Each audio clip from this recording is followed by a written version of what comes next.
এটা হচ্ছে Asus tough সিরিজের একটা ল্যাপটপ। এই ল্যাপটপটার একটা সমস্যা হচ্ছে এই যে এই জায়গাটা ফ্যানের নিচের পুড়ে যায়। এ পর্যন্ত আমার চ্যানেলে অনেকগুলো ভিডিও আছে আরও টাফ এবং রগের এই জায়গাটা পুড়ে যায় এবং আমরা সেটাকে রিপেয়ার করেছি।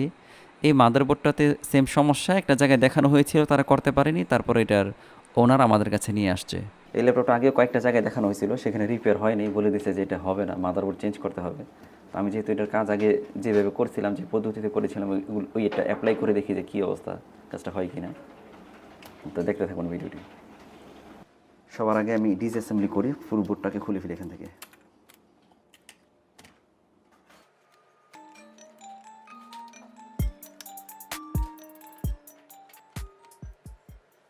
আমি একটু কাছ থেকে দেখাই, দেখুন এই জায়গাটি পড়া আছে।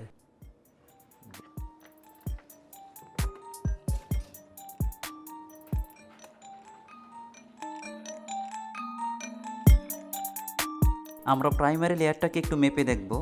আমরা জানি প্রাইমারি লেয়ারে যদি 0 0 দেখায় তাহলে শর্ট, এখানে 200 300-র উপরে দেখাতে হবে মিনিমাম।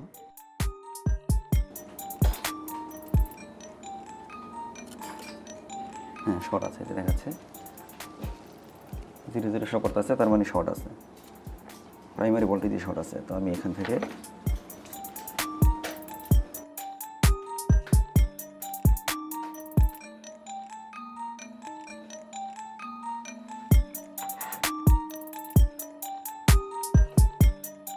দেখবো কয়লা হয়ে গেছে, দেখাই যাচ্ছে উপর থেকে কয়লার মতো দেখা যাচ্ছে ভিতরে একেবারে।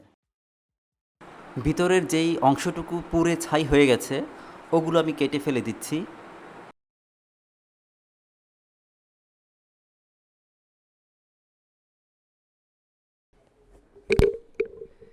একটু লক্ষ্য করে দেখেন, এই যে এখানে দেখেন লাইনটা কেমন কেটে গেছে, 3টা লাইন আছে এখানে, 3টা লাইন কেটে গেছে। এই 3টা লাইন কিন্তু আমাকে লাগাতে হবে সুন্দর করে, যেহেতু নিচে দিয়ে পড়া ছিল তাই উপরের লাইন আমার কাটতে হয়েছে, এছাড়া তো আর নিচের শর্ট যাচ্ছিল না।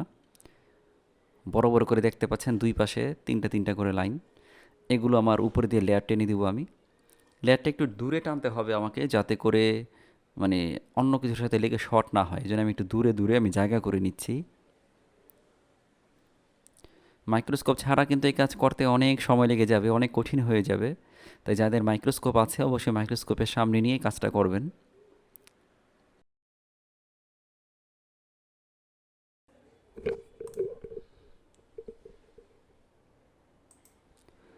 জায়গাটা আমি করে নিয়েছি, এখন আমি এখানে পেস্ট দিয়ে দিলাম। পেস্ট দিয়ে আমি তাতাল দিয়ে এখানে রাং লাগাই দিতে হবে, যাতে করে যে আমি যখন লাইনগুলো এখানে দিব একদম সুন্দর করে যেন বসে যায়।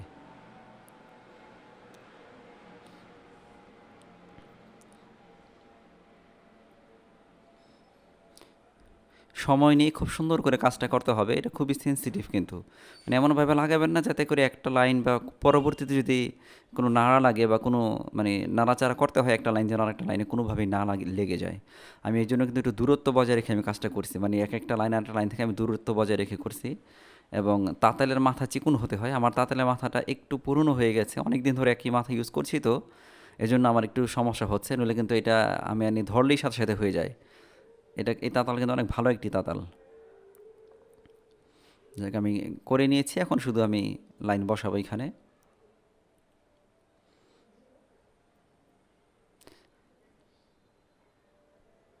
এটা মাথাতে কিন্তু রাং লাগানো আছে, তাই আমি দিলেই সাথে সাথে বসে যাবে। হুম, বসে গেল।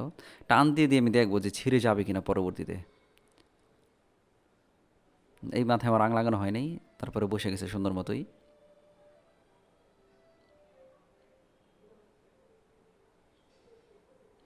আমাকে টেনে টেনে দেখতে হবে যে আমার লাইন ভালো মতো লাগছে কিনা, নইলে কিন্তু সমস্যা। প্রত্যেকবার টেনে টেনে দেখতে হবে।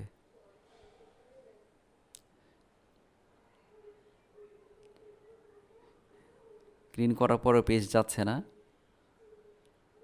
আমি একটু উঠাই নিই তাহলে একটু দেখতে সুবিধা হবে। তাতালের মাথা কিন্তু বারবার পরিষ্কার করছি, তারপরেও মানে মানে বোরেও তো ময়লা আছে এবং এখান থেকে অনেক ছাই উঠছে যখন আমি এটাকে ক্লিন করেছি, এজন্য আসলে বারবার কালো হয়ে যায় জায়গাটা। তো আমি একটু পরিষ্কার করে নিই।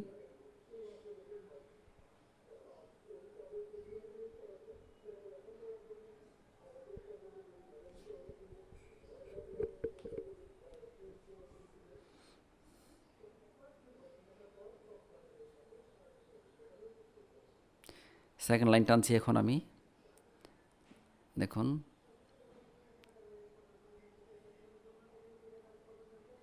হয়ে গেল।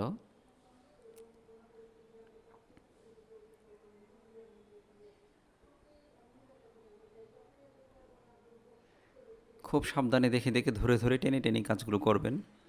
অনেক সময় হতে পারে উপরে শুধু বসিয়ে দিচ্ছেন কিন্তু নিচে ভালো মতো লাগেনি, তাহলে কিন্তু কাজ হবে না।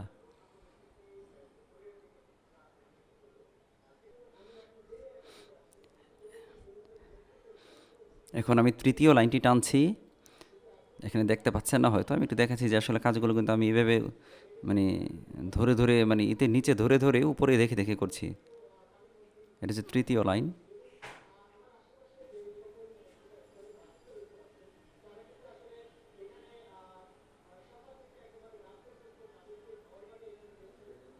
একটু পেস্ট দিয়ে নিলাম যাতে করে সহজে বসে যে দেখা দেওয়ার সাথে সাথে বসে গেল।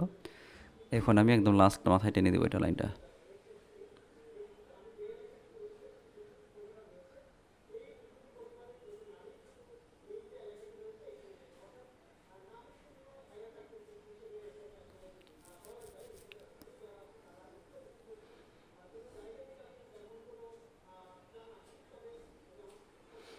বসে গেছে,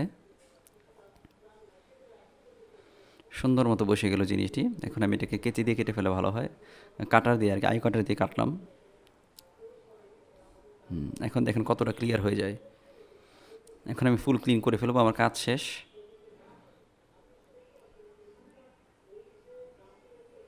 ব্রাশ দিয়ে ক্লিন করছি।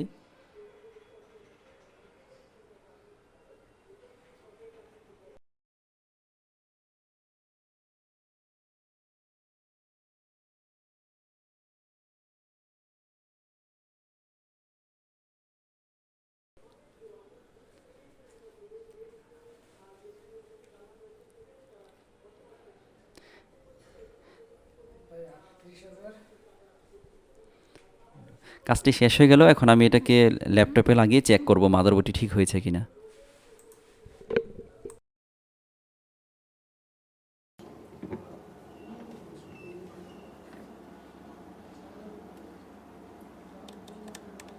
কিবোর্ডটা হয়তো ভালো না, এই জন্য কিবোর্ড দিয়ে পাওয়ার আসে না আর কি। এই যে এখন কিন্তু আমার এনে যে রেজাল্টটা দেখা যাচ্ছে, বুঝে যাচ্ছে যে আমার র্যাম পাইছে, গ্রাফিক্স পাইছে, প্রসেসর প্রপারলি হিট হচ্ছে, সব কিছু কিন্তু ঠিক আছে। হ্যাঁ, ওই যে ডিসপ্লে চলে আসছে, এই যে ঠিক আছে। এখন আমি ফুল ক্লিন করে আমি এটাকে ফিটিং করব, ঠিক আছে। এই তাহলে এটা ল্যাপটপ রেডি হয়ে গেল। এই ধরনের যে কোনো সমস্যায় আমার সাথে যোগাযোগ করতে পারেন। আসুসের গেমিং ল্যাপটপে আমরা স্পেশালি আসুসের গেমিং ল্যাপটপ করে থাকি, সারফেস ল্যাপটপ করে থাকি। এই ধরনের যে কোনো সমস্যায় আমার সাথে যোগাযোগ করতে পারেন, ঠিক আছে।